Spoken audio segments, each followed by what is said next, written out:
Good morning, Critical Blasters. This is RJ Carter, Senior Editor for Critical Blast and author of The Destroyer Bully Pulpit, The Destroyer Continental Divide, and Alice's Journey Beyond the Moon, as well as the editor for our recent release, Gods and Services, which are all available on our Indiegogo. Do hope you'll go check that out.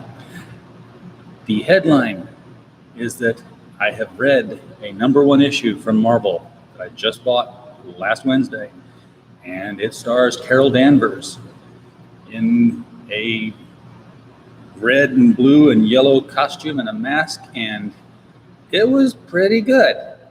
So I don't know what all the fuss is about all of a sudden. I'm looking at this. It's got decent art. It starts out with action right away. I mean, there's a bank robbery going on. She's flying in. She's lifting cars like Superman in Action Comics #1. It's even a green car. So I wonder if that was on purpose.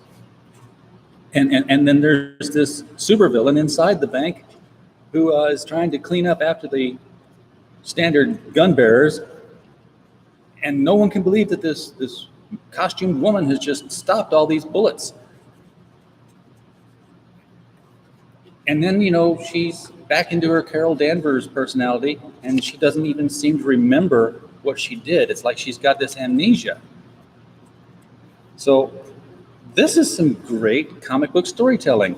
Now, it's got its flaws that come with some types of comic book storytelling. I mean, she goes into battle with the supervillain, and he's like, "You're no Kree, you don't even have an accent. I've heard about the Kree.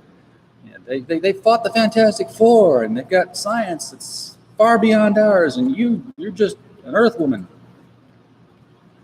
But he's made her remember some things by saying that. And she's like, "You're right, I'm not a Kree, but in some way I don't understand, because we're going to exposition to the villain everything about ourselves now, including our weaknesses.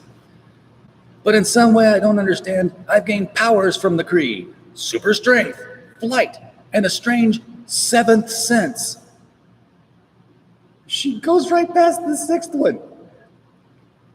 And one more thing, total amnesia. Yeah, nothing like telling the bad guy, "There's something wrong with me and I'm not sure what it is." That's okay, he doesn't remember it anyway.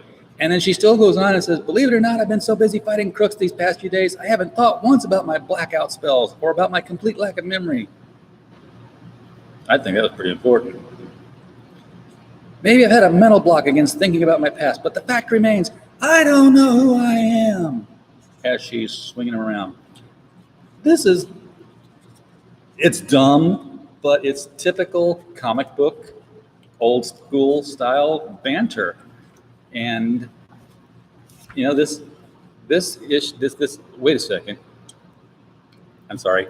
I'm holding it backwards. This is the back side. You want the front side. Oh, look. It's Ms. Marvel #1, True Believers Edition, written by Jerry Conway, with more than a little aid and abetment from Carla Conway. That's cool. With art and storytelling by John Buscema, inking by Joe Sinnott, letters by John Costanza, colors by Marie Severin. We got 2 women working on this book that was originally published in magazine form as Ms. Marvel #1. Do we get a date? Blah, blah, blah, blah, blah. Yada, yada. Indicia, printed here. Agreement number that. Canadian agreement this. Copyright 2019. No. We don't get the original date, but let's just say it was 1970 something. That's the world that I grew up in. And comics were great. Well, there's the bat phone. Thanks for coming by. Having a little fun with Ms. Marvel. Bye.